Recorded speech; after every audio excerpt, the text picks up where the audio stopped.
Space scientists पहले मानते थे कि शुरुआती ब्रह्मांड में ग्रहों का बनना बहुत ही मुश्किल हुआ करता था। बाद में तारों के आसपास के हालात ग्रह बनने की प्रक्रिया के ज्यादा अनुकूल बनते गए। लेकिन 20 साल पहले हबल टेलीस्कोप के तस्वीरों से इस पर शक हुआ था। पर हाल ही में जेम्स वेब स्पेस टेलीस्कोप से मिली नई जानकारी ने इस धारणा को पूरी तरह से पलट ही दिया है। अभी तक के स्पेस के अध्ययन बताते रहे हैं कि ब्रह्मांड की शुरुआत में ग्रहों का बनना उतना आसान नहीं था जितना वह बाद में होता चलता है। वैज्ञानिकों को इसके बहुत संकेत मिले थे, लेकिन 20 साल पहले हबल टेलीस्कोप ने इस धारणा के उलट कुछ और ही देखा, जिससे वैज्ञानिक कुछ कंफ्यूज दिखे। अब हाल ही में नासा के जेम्स वेब स्पेस टेलीस्कोप की तस्वीरों की स्टडी से वैज्ञानिक इस बात की पुष्टि कर पाए हैं कि हबल का संदेह सही था और वैज्ञानिकों की अब तक की सोच गलत थी। 20 साल पहले हबल टेलीस्कोप की तस्वीरें ऐसे संकेत दे रही थीं कि शुरुआती ब्रह्मांड के तारों के बहुत ही कठोर वातावरण में ग्रह बन सकते हैं और जिंदा भी रह सकते हैं। साल 2003 में हबल ने ऐसे बड़े ग्रह की खोज की थी जो एक ऐसे पुराने तारे का चक्कर लगा रहा था जो खुद ब्रह्मांड जितना पुराना था। इस खोज ने वैज्ञानिकों को बहुत ही ज्यादा भ्रमित कर दिया था। ऐसा इसलिए था क्योंकि वैज्ञानिक मानते थे कि पुराने तारों में भारी तत्व और धातु बहुत ही कम होते हैं। ये तत्व ग्रह को बनाने के लिए बहुत ही जरूरी होते हैं। अभी तक के सिद्धांत बताते हैं कि ऐसे हालात में ग्रह बन ही नहीं सकते क्योंकि ऐसे तारों के आसपास की डिस्क गैस और धूल जल्दी ही गायब हो जाते होंगे। इस गुत्थी को सुलझाने के लिए वैज्ञानिकों ने नासा के जेम्स वेब स्पेस टेलीस्कोप की मदद ली और मिल्की वे गैलेक्सी के पास छोटी गैलेक्सी स्मॉल मैगेलेनिक क्लाउड के अंदर मौजूद तारा समूह NGC 346 का अध्ययन किया। इस गैलेक्सी में भारी तत्वों की खूब कमी है और इस वजह से यह शुरुआती ब्रह्मांड के हालात बताने के लिहाज से आदर्श जगह है। जब जेम्स वेब ने इसका अध्ययन किया तो पाया गया कि इस समूह के तारों में तो आज भी ग्रह बनाने की डिस्क मौजूद हैं और वो भी उम्मीद से कहीं लंबी है। यह खोज ग्रह निर्माण विज्ञान के लिए बहुत ही बड़ी खोज है, क्योंकि इसका मतलब है कि कठोर वातावरण वाले तारों की डिस्क करोड़ों साल तक टिकी रह सकती है। कम से कम उससे तो बहुत ही लंबी जितना के समझा जा रहा था। ऐसे में ग्रहों को यहां बनने और पनपे में खूब वक्त मिला होगा और बृहस्पति जैसे विशाल ग्रह तक यहां पनप सकते हैं। साइंटिस्ट्स का कहना है कि अब हम जानते हैं कि जब ब्रह्मांड युवा होगा तभी ग्रहों का बनना शुरू हो गया होगा। वैज्ञानिकों को कहना है कि डिस्क के इतने लंबे समय तक बने रहने के दो कारण हो सकते हैं। पहला तो ये कि जिन इलाकों में कम भारी धातुएं थीं, कम या धीमे रेडिएशन के चलते तारों ने वहां से गैस और धूल को हटाने या उड़ाने में ज्यादा समय लिया होगा। इसकी दूसरी वजह यह हो सकती है कि इन एनवायरनमेंट्स में तारों ने ही बड़ी डिस्क बनाने शुरू कर दिया होगा। इससे उनकी उम्र खत्म होने से पहले ही लंबी हो गई होगी। यह नई खोज उस धारणा को चुनौती देती है जिसमें माना जाता था कि ग्रह शुरुआती ब्रह्मांड में कम बनते थे, लेकिन अब लगता है कि शुरुआती ब्रह्मांड में भी ग्रह ज्यादा बनते थे। गौरतलब है कि हबल ने अपनी तस्वीरों में देखा था, उससे पैदा हुए भ्रम को इम्पॉसिबल प्लैनेट समस्या नाम दिया गया था। हबल के अवलोकन तो सही थे, लेकिन वे पुष्ट नतीजे निकालने के लिए काफी नहीं थे, जिसे अब जेम्स वेब स्पेस के अवलोकनों ने सुलझा लिया है, ऐसा दावा किया जा रहा है। शुरुआती ब्रह्मांड में ग्रहों के निर्माण की प्रक्रिया जटिल और समय लेने वाली थी। इसे समझने के लिए हमें ब्रह्मांड के निर्माण, तारों के बनने और ग्रहों के बनने के क्रम को समझना होगा। ग्रहों के बनने की प्रक्रिया ब्रह्मांड के प्रारंभिक युग से ही जुड़ी हुई है। इसे और गहराई से समझने के लिए हम इस प्रक्रिया से जुड़े कुछ और महत्वपूर्ण पहलुओं पर ध्यान देंगे। बिग बैंग और प्राथमिक सामग्री का निर्माण। ब्रह्मांड की उत्पत्ति लगभग 13.8 अरब साल पहले बिग बैंग से हुई। शुरुआती ब्रह्मांड में मुख्य रूप से हाइड्रोजन, हीलियम और थोड़ी मात्रा में लिथियम मौजूद था। ये गैसें बड़े बादलों के रूप में फैल गईं। गैस और धूल के बादलों का संघनन। हाइड्रोजन और हीलियम के गैसीय बादल, जिन्हें नेब्यूला कहते हैं, गुरुत्वाकर्षण के कारण सिकुड़ने लगे।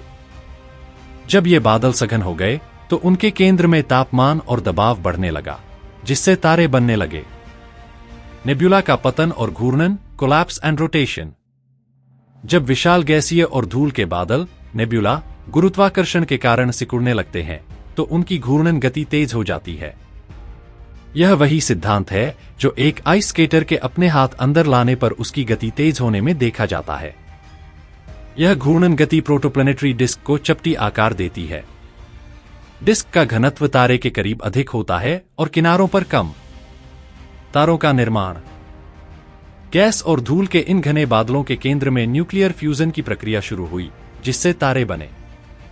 तारे के बनने के दौरान उसके चारों ओर घूमती हुई धूल और गैस की डिस्क, जिसे प्रोटोप्लैनेटरी डिस्क कहते हैं, बची रह गई।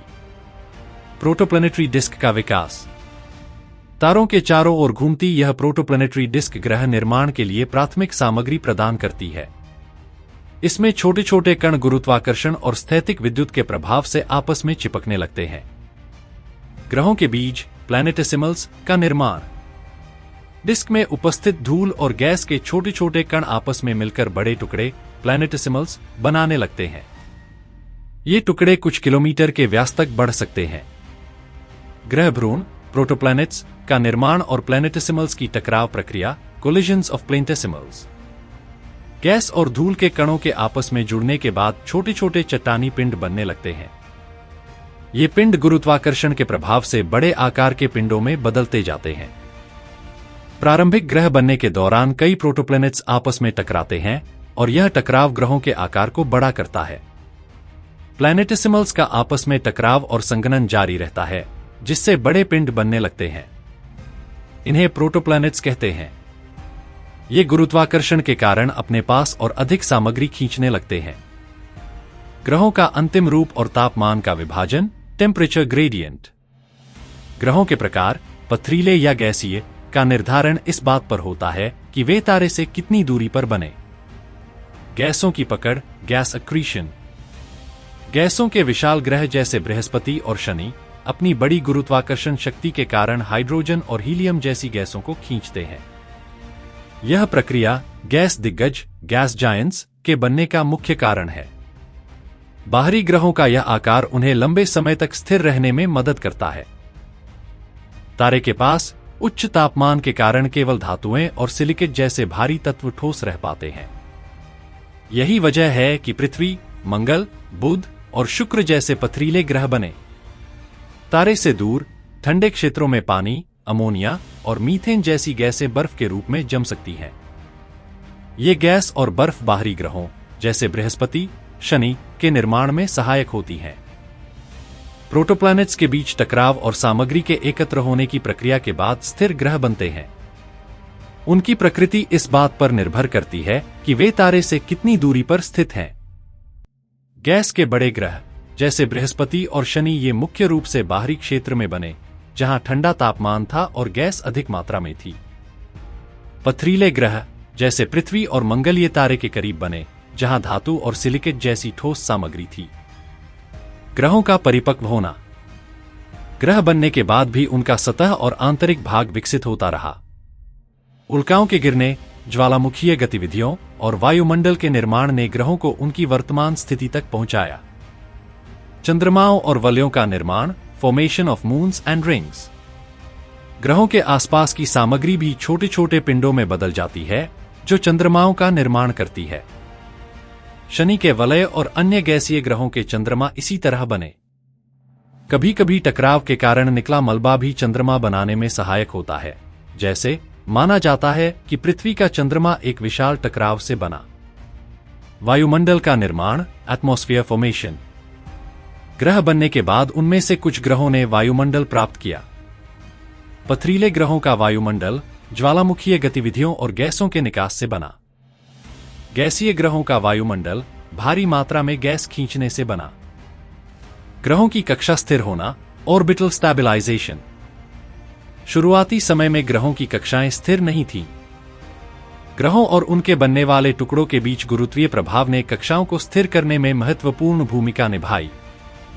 बृहस्पति और शनि जैसे बड़े ग्रहों ने छोटे ग्रहों को बाहर धकेलने में भूमिका निभाई, जिससे कुइपर बेल्ट और ओर्ट क्लाउड जैसी संरचनाएं बनी। जीवन के लिए उपयुक्त ग्रह, हैबिटेबल प्लैनेट्स। ग्रहों की सतह और उनकी कक्षाएं जीवन के लिए संभावनाएं तय करती हैं। पृथ्वी अपनी दूरी, तापमान और जल की उपलब्धता के कारण जीवन के लिए उपयुक्त बनी। अन्य ग्रहों पर भी इसी तरह जीवन के संकेतों की खोज की जा रही है, विशेष रूप से मंगल और बृहस्पति के चंद्रमा जैसे यूरोपा। आज भी ग्रह निर्माण जारी है। हमारे ब्रह्मांड में आज भी नए सितारे और उनके चारों ओर ग्रह बन रहे हैं। दूर के नेब्युला में प्रोटोप्लैनेटरी डिस्क देखे गए हैं जो दिखाते हैं कि ग्रह निर्माण की प्रक्रिया अभी भी सक्रिय है। खगोलविद ऐसे सैकड़ों एक्सोप्लैनेट्स, हमारे सौरमंडल के बाहर के ग्रह, खोज चुके हैं। इस तरह ग्रहों का निर्माण ब्रह्मांडीय धूल और गैस के संघनन, गुरुत्वाकर्षण और कई जटिल प्रक्रियाओं के संयोजन से हुआ। यह प्रक्रिया लाखों करोड़ों सालों में पूरी हुई और आज भी कुछ हिस्सों में जारी है। ग्रहों का निर्माण ब्रह्मांड की एक अद्भुत प्रक्रिया है जो गैस, धूल और गुरुत्वाकर्षण की जटिल पारस्परिक क्रियाओं के माध्यम से होती है। यह प्रक्रिया न केवल हमें हमारे सौरमंडल की उत्पत्ति को समझने में मदद करती है, बल्कि अन्य तारामंडलों में जीवन की संभावनाओं को जानने में भी सहायता करती है। तो दोस्तों, अगली वीडियो में फिर मिलते हैं कुछ और इंटरेस्टिंग फैक्ट और न्यूज के साथ। अगर आपको वीडियो पसंद आए तो लाइक, शेयर और सब्सक्राइब जरूर करें और अगर आपको किसी और विषय के ऊपर वीडियो चाहिए तो कमेंट में जरूर बताएं। धन्यवाद।